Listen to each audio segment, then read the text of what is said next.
Olá a todos, sejam bem-vindos a mais um episódio do nosso podcast Respira Comigo. Eu sou Marcelo Guedert e hoje estamos aqui com um convidado super especial, o Henrique, para dar um depoimento muito bacana para a gente e com a doutora Rayane Oliveira. Nosso podcast Respira Comigo, como vocês sabem, é um podcast que fala tudo sobre respiração. Estamos aí nos nossos últimos episódios, mas volta lá, assiste os nossos outros episódios, curte o nosso canal, nos siga nas redes sociais, sempre Respira Comigo Podcast, que você vai aprender muito sobre respiração, ok? Vamos lá?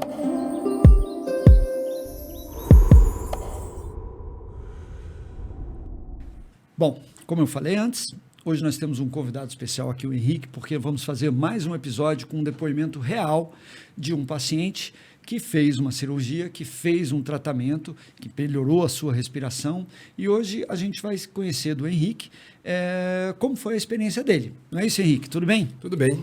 Bom, Marcelo. Boa noite, bem? Bom dia, boa tarde. Isso aí. Doutora Rayane. Seja bem-vindo ao nosso podcast, seja bem-vindo ao nosso bate-papo aqui sobre respiração. Respira Comigo é um podcast onde a gente procura trazer conteúdo sério, sabe, conteúdo esclarecedor para pessoas sobre respiração, sobre os tratamentos, sobre quando procurar um médico, quando procurar um especialista, como tratar. E fazemos, né, como já falei, tem alguns episódios em que a gente traz, já trouxemos outros convidados, outras especialidades, né? Já trouxemos cardiologista, psicólogo, já trouxemos nutricionista, né? Todos os outros profissionais que têm a ver. E você hoje é nosso convidado para nos contar um pouco como foi a sua experiência. Você fez uma cirurgia?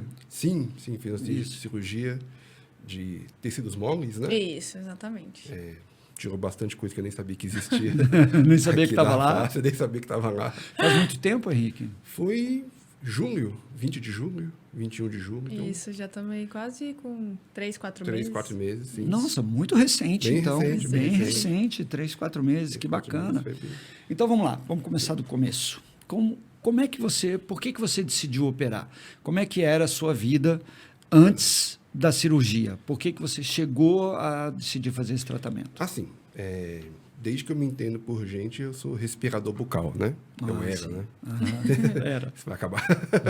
Então, assim, desde criança, agora depois de adulto também, na fase... A minha esposa já reparava mais, estava sempre respirando pela boca, né? E roncava também, né? Desde criança eu roncava dos filhos. Minha mãe teve 3 filhos. Dos 3 eu era o único que roncava e roncava mais alto. Nossa, que sorteio, né? Que sorteio. Nossa, a genética não foi favorável, né? E aí, assim, na época, a solução que ela achou foi uma cirurgia de adenoide, que eu fiz quando eu tinha uns 9, 10 anos de idade. Sua adenoide era muito grande na época.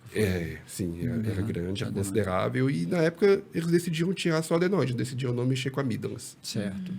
E vida que segue, ronco que segue, respirador bucal que segue, né? A adenoide, pelo jeito, não resolveu muita coisa do meu problema. E, assim, eu não tenho lembrança de eu conseguir respirar pelo nariz bem. Eu lembro que, principalmente deitado, eu tinha que fazer muita força para inalar o ar pelo nariz. Eu sentia falta de ar se eu tentasse respirar pelo nariz. Era bastante obstruído, né? Tanto que... Depois que eu casei, a minha esposa se preocupou um pouco mais com a situação e a gente decidiu procurar um médico para saber o que poderia ser feito, né? Porque eu trabalhei com um rapaz que ele tinha feito a cirurgia de desvio de septo e ele falou, cara, mudou minha vida.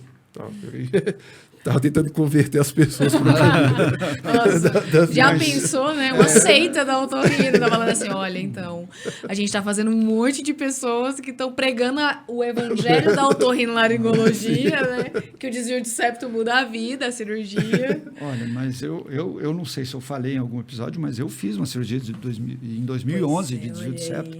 E eu sou dessa seita. Olha aí, gente, seita. meu Deus do céu, que fala perigo. é essa, mudou minha vida, mudou a minha vida, né? Pois é. E aí sim, beleza. Procurou um especialista. Procuramos um especialista e aí, lá de cara, o médico falou, você tem um desvio de septo, não considerável, mas eu acho que o seu problema é outro, para respiração. Foi lá que eu descobri que existiu o retrognatismo, né? E retrognatismo? Aí, o que é retrognatismo? Retrognatismo, eu não sou especialista. Sim. Mas até onde me explicaram que eu entendi é você ter o queixo para dentro. Ah, entendi. Uma retração. Aqui, Isso né? é em relação... Isso a gente fala de dois grupamentos musculares junto com os ossos que fazem o perfil da face, né? Então, dentro da análise facial, a gente tem alguns pontos de análise facial. Então, a gente precisa, para ter uma harmonia, e não só falando de harmonia facial, falando da função mesmo, que exista uma linha de sequência da angulação desses ossos da face, né? Então, maxila, mandíbula. E aí, quando a gente tem dentro dessa linha uma mandíbula mais retroposicionada em relação à maxila, a gente fala que a pessoa é retrognata. Existe o contrário.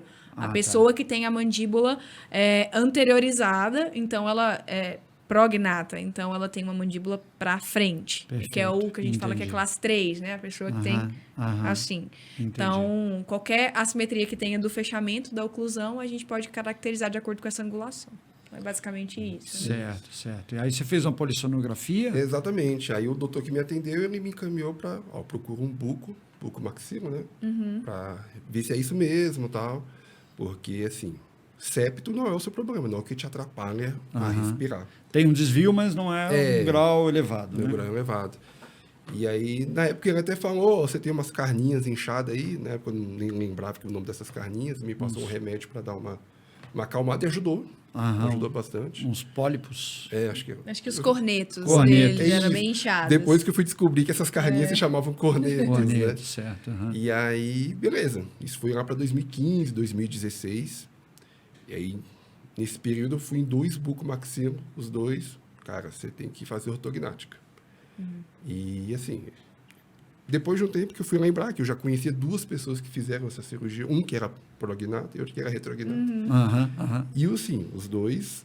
Super aprovaram. Super aprovaram, mas, assim, pior que eu fui conversar com eles, não era uma cirurgia tranquila, era uma cirurgia de recuperação um pouco mais, não de complicada, mas complexa, né, que exige alguns cuidados. Sim.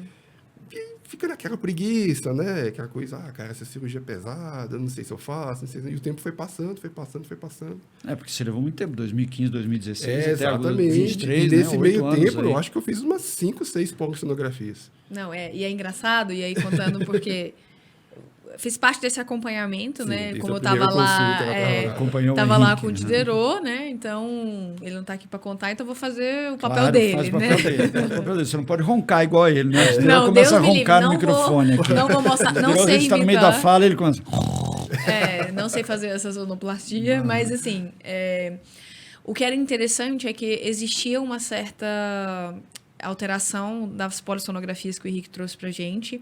Então, eram algumas polissonografias que uma era muito alterada. Sim, elas não tinham, tipo assim, umas com os níveis muito aumentados, aí, tipo, outra que ele fez 2, 3 anos depois, com um índice mais baixo. Então, elas alteravam, oscilavam. Certo. E a gente sabe que nesses pacientes que têm alterações esqueléticas importantes, se ela for alterar, ela vai alterar para pior, né? Pra pior. Porque a pessoa vai envelhecer, a gente sabe Claro. do acometimento do envelhecimento, os tecidos, assim, da região cervical vão ficando um pouco mais frágeis. Então, a tendência é de que, se ela for alterar, é ir piorando. Não tem, assim, o milagre, né?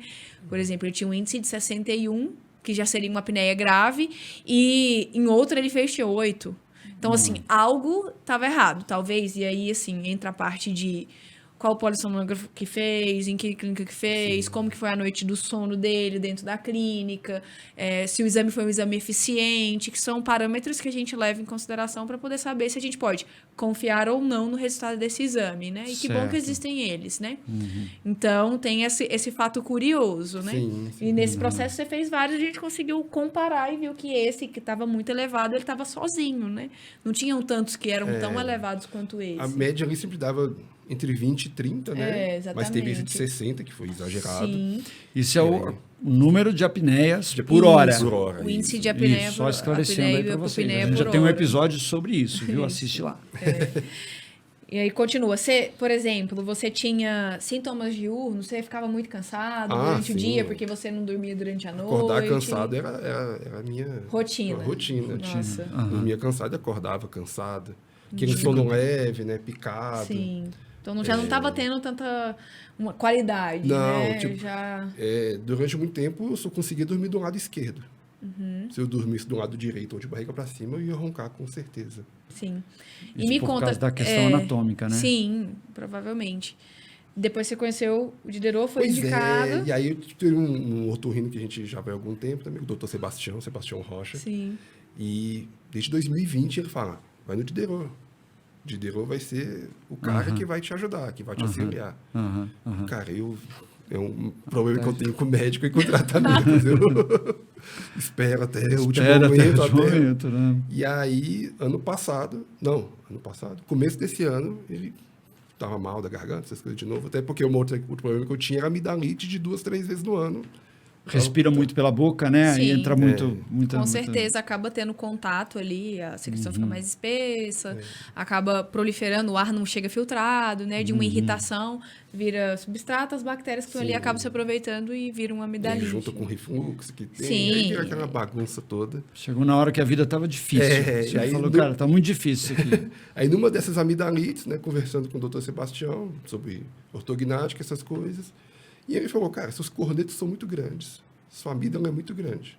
Dá um pulo lá do Diderot, vai que você nem precisa fazer essa cirurgia. Aí acendeu uma esperança, né? Tipo, tudo que eu queria ouvir era não precisar fazer. Né? Mas assim, por preconceito, né? Eu vi o podcast da Silésia e eu vi que também não é esse problema todo, né? Não, é mais medo do que... É um preconceito, né? Um preconceito, é a palavra exatamente. mesmo, tipo de você ter medo sem nem conhecer aquilo, né? Uma percepção errada. E lógico, tem pacientes que têm recuperações e recuperações, igual a gente falou, né? Tem gente que vai levar super bem, tem gente que, por uma sensibilidade um pouquinho aumentada, às vezes sofre um pouquinho mais, né? Então, assim, é muito individual. Tem um fato interessante que você também estava se preparando num momento da vida importante, né? Exatamente. Em março descobri que ia ser pai, né? Olha Primeira só. vez pai, e aí, peraí, tem que cuidar da saúde, né? Tem que cuidar da saúde. Todo médico que passava, eles falavam, cara, vai tratar isso aí. A apneia é um complicador que, poxa, qualquer hora você pode ter um infarto, alguma coisa. É isso, como a gente explicou aqui, né? Você precisaria, por exemplo, estar dormindo bem para ajudar a sua esposa, também né? No sono, criancinha pequena, né? Então, imagina, o bebê não tá dormindo, o pai tá roncando, a mãe, tadinha. Mãe tá até... enlouquecendo. Exatamente. A mãe está enlouquecendo. Entendeu? Mas aí você acabou indo no Diderot. Beleza, aí depois de 2 anos do doutor Sebastião sempre falava, vai no Diderot. Você foi? Aí foi. Aí chegou lá, fez aquela investigação toda, né? Vários exames e tal. E aí, vendo a discrepância das polissinografias, o doutor falou, não, peraí. Como a doutora Raiane disse, na clínica é sempre complicado de fazer esse exame, né? Nunca é tranquilo. Eletrodo para todo lado, você não dorme. O fato é que você não dorme. E aí ele tem um aparelhinho, né? Que bem tranquilo, que mede tudo. E 7 dias seguidos de polissonografias. Durante 7 dias, nenhum dia passou de 4 apneias por hora. Então, na consulta de retorno, ele, cara, ortognática não é para você. E, poxa, notícia Já que eu foi queria, uma boa né? notícia, claro. Mas notícia... Beleza, não. Mas foi uma notícia baseada nos números, né? Em dados, né? Falou com certeza. Exatamente. Né? Mas ele falou, mas você continua roncando, você continua com dificuldade de respirar. E acho que foi até você que sugeriu, né? A cirurgia dos tecidos mole, que iria me ajudar nessa questão. Sim. E aí, de fato, de pronto, falei, beleza, vamos lá, vamos fazer essa cirurgia. Principalmente agora, sendo pai, né? Que tudo que eu quero é melhorar essa... Claro, essa tem que ter energia para correr atrás do moleque. Menino ou menina? Menino, Samuel. Papai te ama, filho. Samuel é muito importante, tá vendo? Um dia você vai assistir, Samuel, esse podcast, você vai ver que seu pai se expondo aqui pra gente, contando sua história, do tanto que ele ficou preocupado com a sua vinda. Exato. Então, assim, fato curioso, assim, é uma pergunta. Te incomodava o queixo um pouco mais para trás? Não foi uma coisa que te incomodava? Não, nunca me incomodou. Assim, nunca...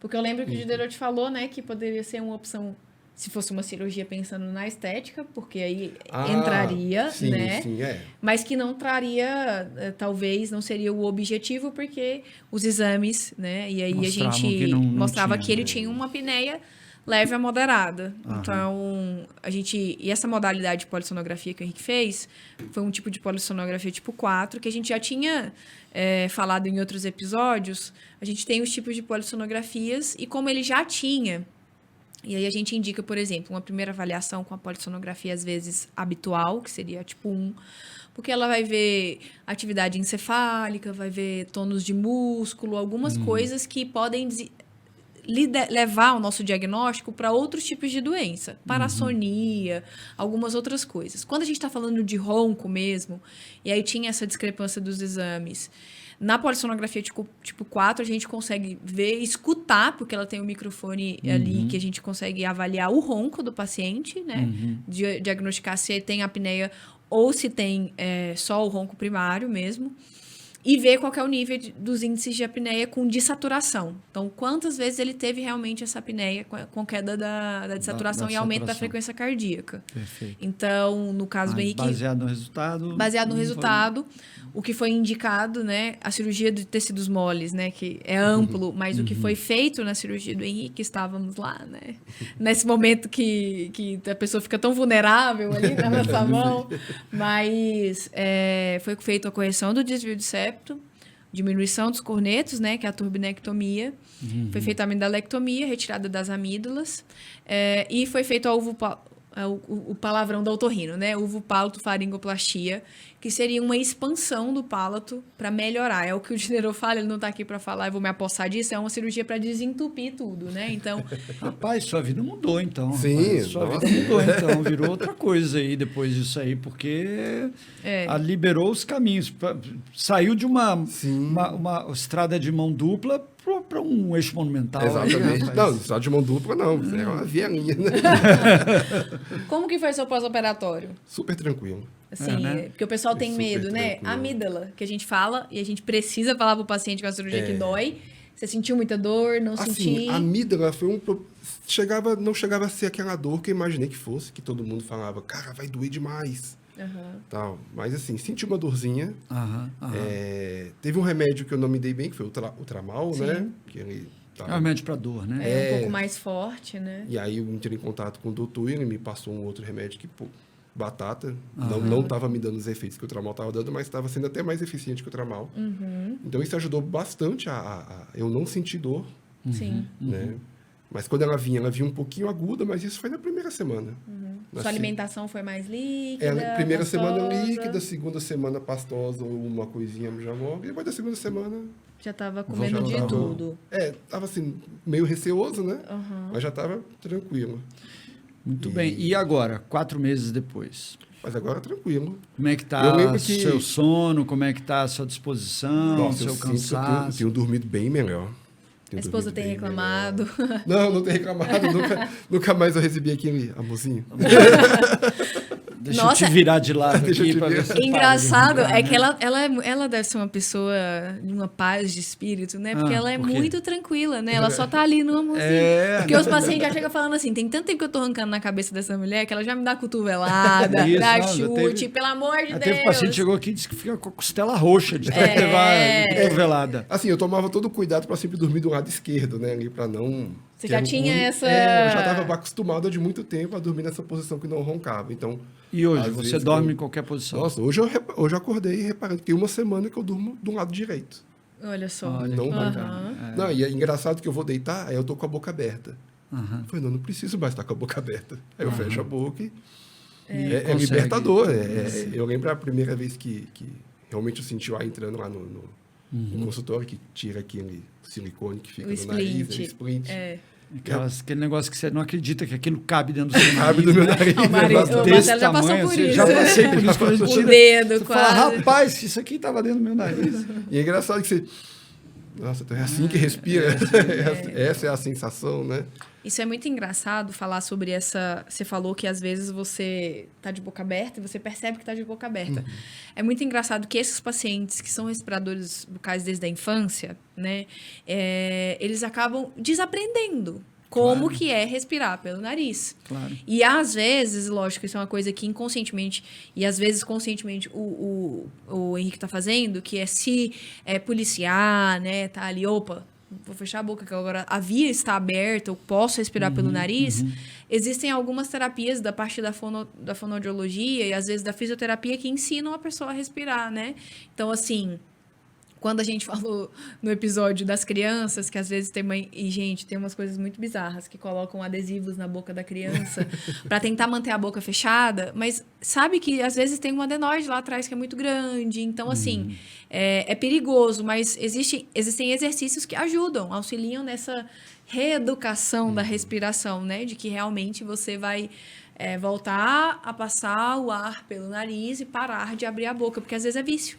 É tendência, né? De ficar abrindo a boca. Então, é muito interessante. Às vezes, se os pacientes, o pessoal que está assistindo aí, não tiver essa noção, né? É uma coisa que pode ajudar também no processo de pós-operatório, né? Em algumas pessoas. Sim, eu lembro que essa cirurgia, realmente, acho que eu comentei aqui, era difícil, eu não conseguia respirar pela boca. Até fazia esse exercício e eu me sentia com falta de ar. Sufocado, né? Sufocado, uma coisa exato. assim. E é engraçado que, por exemplo, a gente sabe que crianças que são roncadores, né? E quando isso persiste, a gente tem uma tendência de adultos roncadores. E é muito engraçado que o Henrique operou com 9 anos. A gente já falou... Vez, né? A primeira vez da adenoide, né? Assim, Aham. a gente sabe que o crescimento, né, da adenoide dos tecidos adenoidianos e palatinos, amidalianos, digamos assim, eles têm um pico de crescimento dos 3 aos 7. Então, já era, teoricamente, uma criança com um diagnóstico tardio, né? Então, assim, ele já tinha uma certa formação do esqueleto dele, né?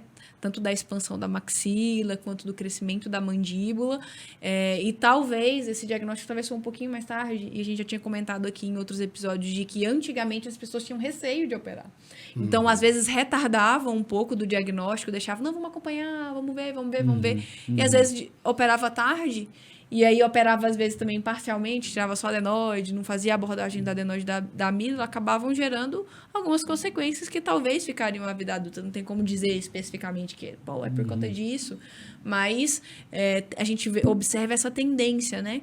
Então, assim, às vezes, esse diagnóstico não é comum, a gente vê crianças de 9 anos com a adenoide tão grande a ponto de ter que operar, mas... Realmente, o problema dele, é igual eu falei, né? Foi um sorteio. Era um problema que era muito real, né? A alteração veio desde quando ele era criança até agora, quando ele já era um adulto ali e que foi acabando, por outros motivos, investigando isso. E você sente mais disposição para fazer atividade física? Como é que é? Assim, eu sinto mais disposição. Não quer dizer que eu esteja fazendo, né? Nossa, vamos chamar a Fernanda, nossa nutricionista aqui, que ela vai te dar uma bronca. Isso, Você já está apto para poder voltar Sim, a fazer atividade sim. física. Mas As poucas vezes que eu fiz, eu reparei que foi bem mais fácil, bem mais tranquilo, né? Sim. Até porque para correr também era complicado. Eu imagino, correr de boca correr aberta. com a boca Nossa, aberta em Brasília, nossa, meu Deus, nessa época de calor é meio difícil, Pois né? é. Mas agora, se você, por exemplo, precisa subir escada, fazer Ah, alguma não, coisa, isso você é tá tranquilo, ali isso de é boa, tranquilo. né? Tá passando o ar, né? Tranquilo. Tem tempo que eu não me sinto ofegante assim mesmo, fazendo alguma atividade. E era comum? Era comum? Era como Você subir uma sentia? escada, eu já tava. Já tinha que abrir a boca, né? Sim. Pra subir uma escada. pra Uma fazer dúvida, alguma você coisa. chegou a... Porque alguns pacientes, e é uma coisa que eles gostam, né? Por conta da cirurgia da garganta, que você fica na alimentação líquida, pastosa e tal, acabam perdendo peso. Você chegou a perder peso nesse Perdi peso, pós-operatório? mas os encontrei de volta. Assim. Mas eu cheguei a perder Perdeu, mas quase uns achou. 4 quilos no pós-operatório. Olha só, no pós-operatório. Voltou Por causa da comida líquida? Por causa da causa comida disso? líquida. E assim, eu tenho um probleminha com leite, nessas coisas. Eu lembro que uma vez que eu tirei o siso, e aí o doutor, sorvete, beleza. Aí fui cheio no sorvete. Nossa, A gastrite atacou, desmaiei, essas coisas. entendi. E aí, nesse agora, a minha esposa já tomou, a gente já fez um preventivo ali, já fez os caldinhos, congelou, fruta, essas coisas. Então, pós-operatório Foi já mais foi ter uma dieta bem mais nutritiva Sim. e menos calórica, menos pesada. Então, eu acabei perdendo bastante peso por causa disso, assim. E é importante que esses pacientes que fazem, né, por exemplo, mesmo a cirurgia de tecido mole, depois, caso seja necessária a cirurgia esquelética, que eles, por exemplo, como eles vão estar melhor, vão estar mais dispostos, vão estar com a via aérea, num geral, livre para poder fazer atividade física, que mantenham isso, porque manter a atividade física, você mantém tônus muscular, então te dá reserva para manter toda essa via aérea de uma forma aberta. E também te ajuda, né? Porque se você começa a ganhar peso após isso, você pode perder o resultado de uma cirurgia. Porque a gente já viu, o tecido adiposo acaba acumulando na região cervical e pode voltar a obstruir em um nível mais baixo, mas pode voltar a obstruir, causar ronco e tudo. Sim. Então, assim, é importante a atividade física, depois que a gente libera do pós-operatório, né? Que passa aquele período ali mais crítico, voltar e intensificar, porque é uma coisa que mantém o resultado por mais tempo, né? Isso é uma coisa que o doutor até, nas 2 consultas de retorno, deixou bem claro. O importante é perder peso, né? Ele tá batendo, doutor, vou perder peso. Tá prometido. Tá prometido, agora virou prova, né? Aqui no podcast. Tem um retorno em janeiro, ele falou, cara, janeiro você tem que voltar, por favor, né? Ai, meu Deus. E tudo bem que ele falou daquele jeito dele que ele fala, né? É que ele não tá aqui pra poder falar, mas que a gente sabe muito bem, né? Como o Diderot fala. Então, ele bateu nessa tecla. Ele até mostrou na tomografia também, né? Acho que na consulta de retorno. Sim. Que, apesar de eu não ter o problema de qual é o órgão aqui. Traqueia. Sim, da traqueia. Do estreitamento da via aérea, né? A minha mais não baixo. era tão estreita, né? Mas, assim, ele explicou do problema da gordura realmente acumulando que pode atrapalhar aquilo. Apesar de ter essa redução milagrosa do índice de apneia, né? Porque vinha de 20, 30, 20, 30 e de repente cair para menos de 4, Sim. né? Mas mesmo assim é bom tomar esse cuidado, né? Sim. É bem importante esse ponto. E aproveitar, né? Porque eu tô melhor, tô respirando melhor, tô você vai ficar dormindo mais melhor. Com certeza. É você aproveitar das benesses do seu resultado cirúrgico, né? Com certeza. Então, assim...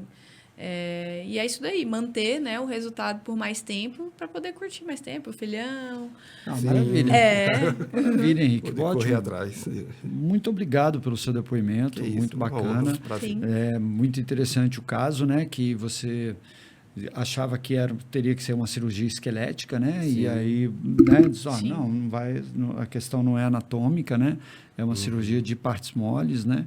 E essa mudança de vida aí que você está tendo, né? Mudança de disposição, muito bacana. Aproveite agora, porque acho que é uma vida nova aí, né? Sim, com certeza. E que bom que ele teve um resultado muito bom, né? Porque é isso que importa no frigir dos ovos e no final do dia, quando a gente consegue mudar a vida da pessoa e mudar, né? Trazer um novo olhar, uma nova vida, é uma coisa que é muito gratificante, né? Sim. Então... Muito bem. Deixa uma mensagem aí para quem não respira direito. Cara, procure o médico o quanto antes. Não procrastine. Não procrastine, não demore 2 anos. Não espere ter um filho. Não espere ter um filho, exatamente. Quanto antes, melhor, porque, assim, nosso metabolismo muda, né? O peso que eu perdi antes dos 30, eu não consigo mais perder depois dos 30, é muito mais devagar e tal.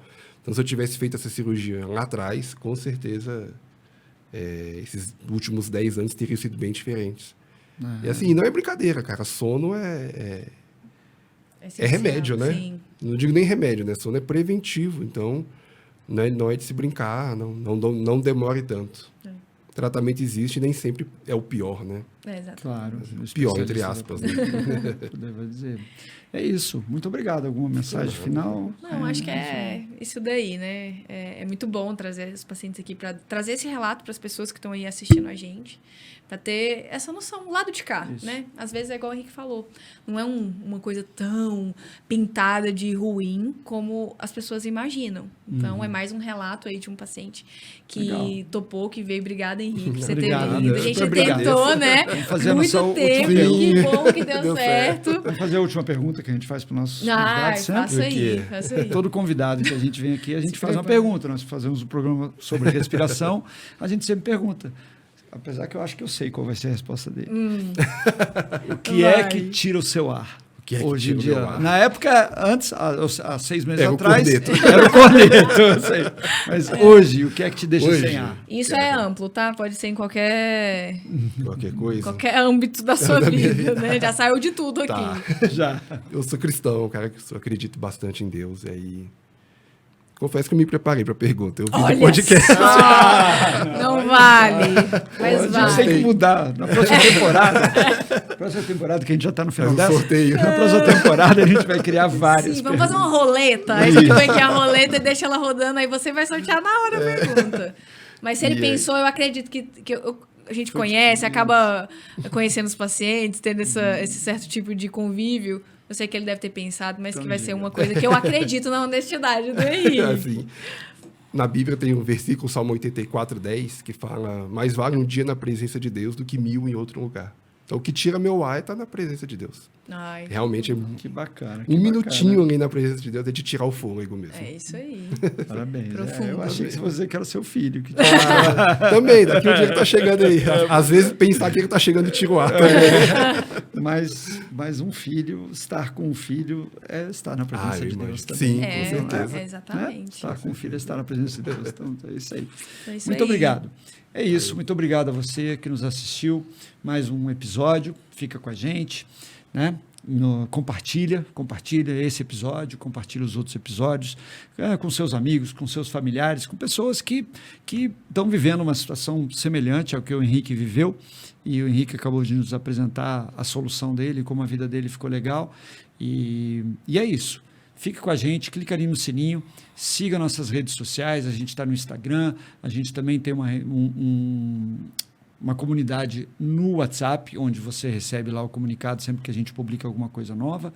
E fica com a gente, aproveita e compartilha o nosso conteúdo, não é isso? É isso aí. Então tá bom. Muito obrigado. E a gente sempre termina os episódios dizendo: respira comigo. É isso aí. Respira comigo. É.